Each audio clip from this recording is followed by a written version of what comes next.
Welcome back to the program. Today we have another European leader, Keir Starmer from the UK, visiting Washington and meeting with Donald Trump. In this meeting, there's going to be a lot of discussion, of course, about the future of Ukraine and the potential ceasefire negotiation with Russia. We'll see what comes out of this meeting. The press conference is about to start any minute now.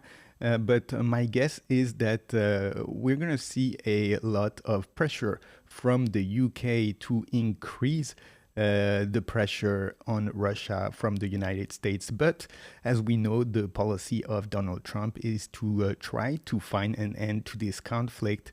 But let's have a listen now to this press conference and we'll get an idea as to what the direction of this meeting was. All right, and as we await this press conference that is about to start any minute now, let's preface a little bit this event with the situation that has been going on over the last few days. So as you remember, if you've been following the channel, earlier this week, President Macron from France was in Washington, essentially trying to get Donald Trump to change his stance towards Ukraine. It did not work at all, and it was very clear that the orders were coming from Washington, and President Macron essentially coming back to Europe and being told that he had to deal with the new outlook for the U.S., and he had to go back to Europe and tell his counterparts in the EU that basically the new situation and the new policy was going to be enacted regardless of what the Europeans thought. Now, here with the UK, it's a little bit of a different situation. The UK being a much closer ally, of course, to the United States, and historically, for for a very long time, since medieval times, the UK has sort of been a troublemaker in continental Europe, seeking conflicts across continental Europe to weaken the continent. And of course, because it is a strategic importance, this is what has made the UK a successful empire throughout the years.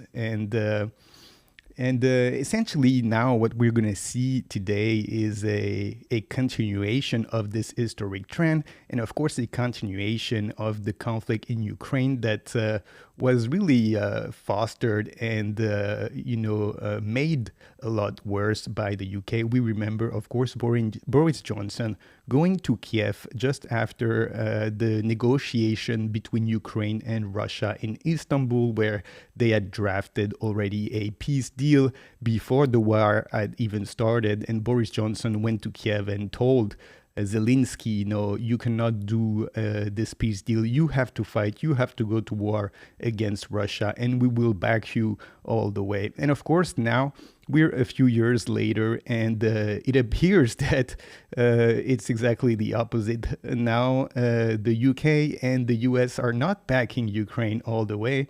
And now what's going to happen, what we're going to see happen in this press conference and in the coming days and weeks is going to be, of course, that the US is going to essentially not give up completely on Ukraine, but, the support is going to dwindle, and the US and the UK, they're going to hand off the baton to continental Europe. And after starting the conflict with Russia, now they're going to push continental Europe into this conflict, and they're going to put them in first line. And Europe is going to have to sort it out, and it's going to be a dramatic crisis for continental Europe. United Kingdom, to the White House, Prime Minister, you've been terrific in our discussions. You're a very tough negotiator, however. I'm not sure I like that, but that's okay. Very, very special person. The Prime Minister and I have gotten off to an outstanding start. The U.S. and UK have a special relationship, very special, really like no other, passed down through the years. And we're going to keep it that way. We're going to keep it very strong as it is. Very importantly, I was just notified by letter from King Charles that he's extended through the Prime Minister, a historic second state visit to the United Kingdom. And that's a great honor because it's never happened before. One person has never been extended that honor, and I really do call it an honor, but it's not for me, it's for our country. It's respect for our country. So I just want to thank you, and I want to thank King Charles. Thank you very much, and we accept. I don't know if the media is going to follow us. I have a feeling they might. Okay, thank you very much. Appreciate it. I'm pleased to say that the bust of one of the Prime Minister's greatest predecessors, Winston Churchill, is now back in the rightful place in the Oval Office, and we're very proud of it. Our meeting today and the various breakout sessions we had were tremendously productive. Most importantly, I provided the Prime Minister with an update on our efforts to end the bloody and horrible war in Ukraine with Russia, which would never have happened if I were president. That was not going to happen. I promise you that. After 3 years of hellacious conflict, approximately 1 million Ukrainians and Russians have been senselessly killed, but the number, I believe, is much higher than that. Countless schools, hospitals, towns, and beautiful ancient churches have been absolutely obliterated. To begin the process of ending this spiral of death, I had historic back-to-back calls with President Putin, very successful call, I might add, and President Zelenskyy, and my team also spoke with the Secretary General of NATO on numerous occasions, and we're working very hard to get that war brought to an end. I think we've made a lot of progress, and I think it's moving along pretty rapidly. And I want to thank all of the people that are here that have been working on it.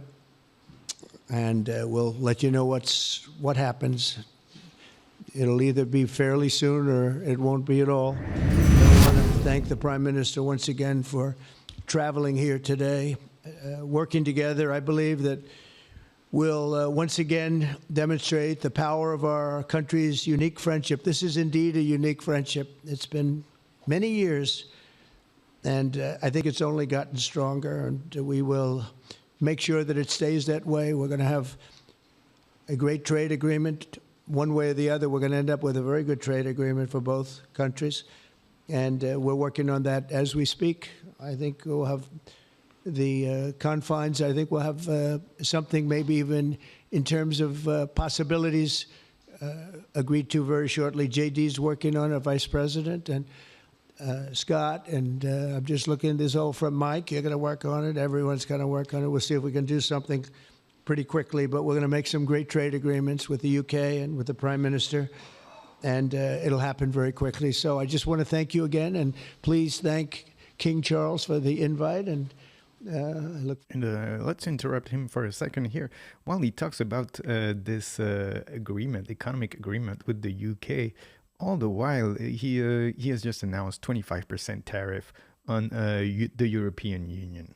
Your hospitality, thank you for your leadership. This has been a very good and very productive visit. And with your family roots in Scotland and your close bond with His Majesty the King, it's good to know that the United Kingdom has a true friend in the Oval Office. And it was so good to see the bust of Winston Churchill back in its rightful place just a moment ago. But look, in a moment of real danger around the world, this relationship matters more than ever. We remain each other's first partner in defence, ready to come to the other's aid, to counter threats wherever and whenever they may arise. No two militaries are more intertwined than ours. No two countries have done more together to keep people safe. And in a few weeks, we mark VE Day, the 80th anniversary of victory in Europe. Britain and America fought side by side to make that happen. One of the greatest moments in our history. We stand side by side still today, and we're focused now on bringing an enduring end to the barbaric war in Ukraine. Mr. President, I welcome your deep and personal commitment to bring peace and to stop the killing. You've created a moment of tremendous opportunity to reach a historic peace deal, a deal that I think would be celebrated in Ukraine and around the world. That is the prize. But we have to get it right. There's a famous slogan in the United Kingdom from after the Second World War. That is that we have to win the peace. And that's what we must do now. With leaders together in so many areas, ranked 1 and 2 in the world as investment destinations, 1 and 2 for universities, 1 and 2 for Nobel Prizes, 1 and 2 in golf as well, by the way. And we're the only 2 Western countries with trillion-dollar tech sectors, leaders in AI. And look, we take a similar approach on this issue. Instead of over-regulating these new technologies, we're seizing the opportunities that they offer. So we've decided today to go further, to begin work on a new economic deal with advanced technology at its core. Look, our 2 nations together shaped the great technological innovations of the last century. We have a chance now to do the same for the 21st century. I mean, artificial intelligence could cure cancer. That could be a moonshot for our age. And that's how we'll keep delivering for our people. There are so many opportunities. Keep our nation strong and fulfill the promise of greatness that has always defined this relationship. Finally, to underline the importance of this bond. It was my privilege and honor to bring a letter with me today from His Majesty the King, not only sending his best wishes, but also inviting the President and the First Lady to make a state visit to the United Kingdom, an unprecedented second state visit. This has never happened before. It's so incredible, it will be historic. And I'm delighted that I can go back to His Majesty the King and tell him that President Trump has accepted the invitation. So thank you. Our teams will now work together to set a date, and we look forward to welcome you in the United Kingdom. Thank you once again. Thank you very much. What a beautiful accent. I would have been president 20 years ago if I had that accent. Thank you very much. Okay, let's see here. Go ahead, please. All right, and let's interrupt them for a second here. The journalists are gonna ask a bunch of pointless questions, but totally hypocritical and empty speech here from Keir Starmer, and of course, as always, pretending that they are, trying to get peace, and they're always fighting for peace when, of course, as we've said, it couldn't be further from the truth. And peace can go on now in Ukraine because the major strategic goal for the UK and the US has been achieved in Europe, and that is, of course, creating a divide between Germany and Russia, destroying the Nord Stream pipeline, making sure that the engine of Europe, that is Germany, in terms of industry, is not creating close ties when it comes to energy and economic relationship with Russia. And now that that has been achieved, now that the divide has been created with Germany and Russia, and with the latest elections in Germany, with the CDU essentially getting the chancellor position, and Friedrich Merz already stating that he wants to increase the military budget in Germany, and that he's ready to send Taurus missiles in Ukraine, creating or showing the whole world that there is going to be no rapprochement between Russia and Germany. The divide has been created. The strategic goal of the US and the UK have been fulfilled. And so now a peace in Ukraine can move forward. But of course, this is going to be only enacted in terms that are going to be favorable to the UK and to the US. And tomorrow, Vladimir Zelenskyy is going to be in Washington in the position that Keir Starmer is. And he's going to be forced to sign a deal that essentially is going to force him to give up the natural resources and the rare earth minerals that Ukraine has. He's going to have to, give a bargain to the US to be able to get that peace deal and to end this conflict. And we'll see if he accepts or not. My guess is that he will. Will that bring an end to the conflict? Perhaps, perhaps not, because, even though the strategic goal has been achieved now by the US and the UK, they can still even get better, potentially, to have this conflict carrying on, being a thorn on the side of the Russians for years to come if this conflict was to continue.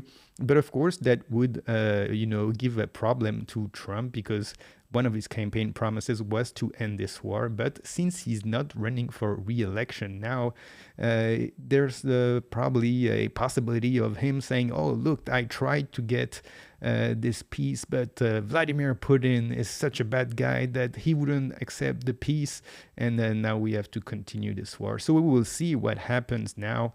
But whatever happens now in the future, whether it's peace or whether the war continues, the UK and the US have gotten the upper hand, and they have gotten out of this conflict what they needed and what they wanted. So we'll leave it here for today. Thank you for watching this video. Don't forget to subscribe to the channel. We will be here tomorrow to cover the meeting and the press conference with Vladimir Zelenskyy and Donald Trump.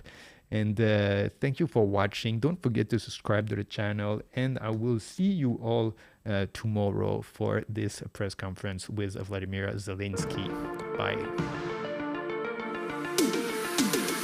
Me with that like, and sub to the channel. Hit me with that like, and click the effing bell.